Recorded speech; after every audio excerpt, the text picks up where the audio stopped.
जिस भिन्न के आगे एक पूर्णांक संख्या होती है। जिस भिन्न के आगे कोई पूर्णांक संख्या होती है उसे हम कहते हैं संयुक्त भिन्न। मान लिया जाए मैं यहाँ पे कुछ लिखा हूँ तो ये क्या है?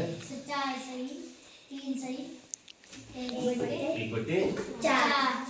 ये कौन सी भिन्न है? संयुक्त भिन्न। क्योंकि कोई भिन्न थी 1/4 और उसके आगे क्या है? एक पूर्ण। 1/4 किसे कहते हैं? एक पूरी चीज का 4 भाग किए और उसमें से एक भाग ले लिया। तो अब हम इसको क्या करते हैं? मतलब 3 पूर्णांक हो गया, 1 अंश हो गया, हर हो गई 4। इसको भी सब भिन्न बनाएंगे। बनाओ कैसे बनाएंगे? 4 गुणा 3 4 4 गुणा गए 3 गुणा गए 3 धन 1 धन 1 वही होगा और हर वही होगा। हर वही रहेगा।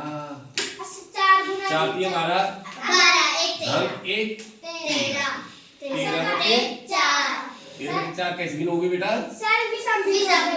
क्यों भी भिन्न हुई? क्योंकि इसका अंश बड़ा है और हर छोटा है। क्या हम इसको दशमलव में बदल सकते हैं? कैसे बदलें? सर हमको हर का भाग अंश में हर का पारा हमको अंश में देना पड़ेगा। तो हम 4 का पारा किस में पढ़ते हैं? 4 4 तिया 12 हो गया। एक बचा दशमलव बढ़ाया शून्य लगाया तो क्या हुआ? 10 4 दूनी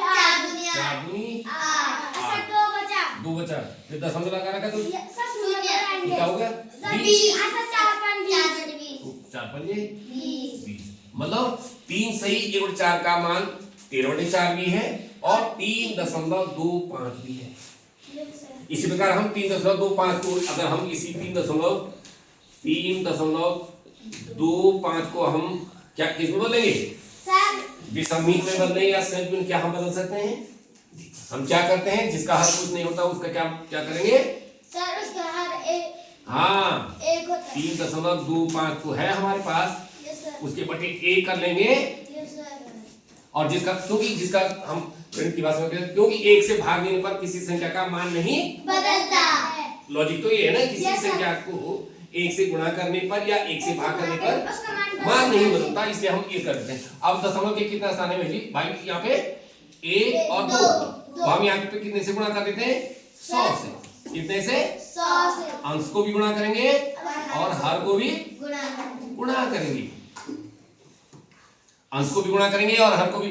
तो हमने बताया कि किसी दशमलव संख्या को 10 100 या 1000 से गुणा करने पर दशमलव बिंदु उतने ही स्थान गुणा करने पर दाईं ओर चले जाता है जितनी उसमें क्या हो?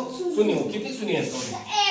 2 तो 1 और 2 तो ये क्या हो गया? 325 बटे 100 एकम 100 मतलब 3.25 का मतलब 325 बटे 100 भी हो सकता है।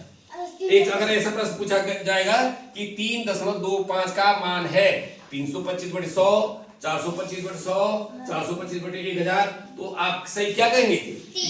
325 बटे 100। तो ये कैसी भिन्न है वैसे देखी जाए तो?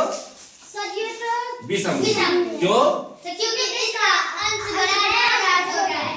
इसको हम सरलीकरण कर सकते हैं। 25 का पारा पढ़ सकते हैं। 25 चौको 100। 5 का पारा किस में जाता है?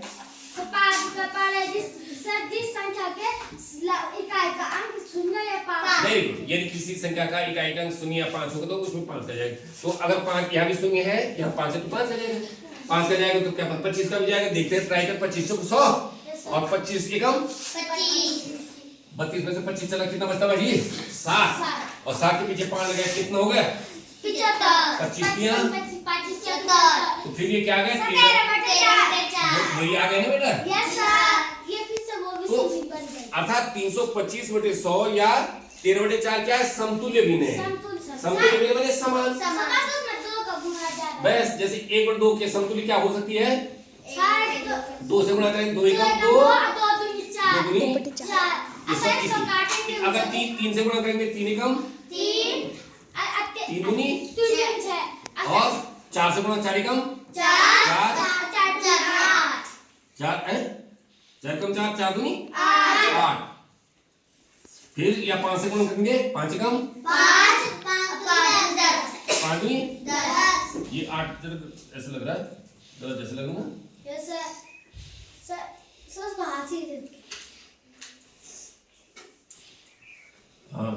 चार एकम चार चार एकम चार चार चार मिनट। तो ये क्या है, 1 बटे 2, 2 बटे 4, 3 बटे 6, 4 बटे 8 और 5। देखने से ये बड़ी छोटी जरूर लग रही, पर तो इनका मान क्या है, बराबर है, एक ही है। इनको हल करने पर 1 बटे 2 ही इसका मूल रूप आएगा।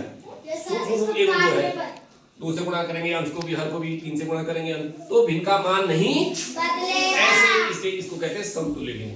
ठीक है, समतुल्य भिन्न या तुल्य भिन्न कहेंगे। ठीक है, ओके। तो कितने लोगों की समझ में आया?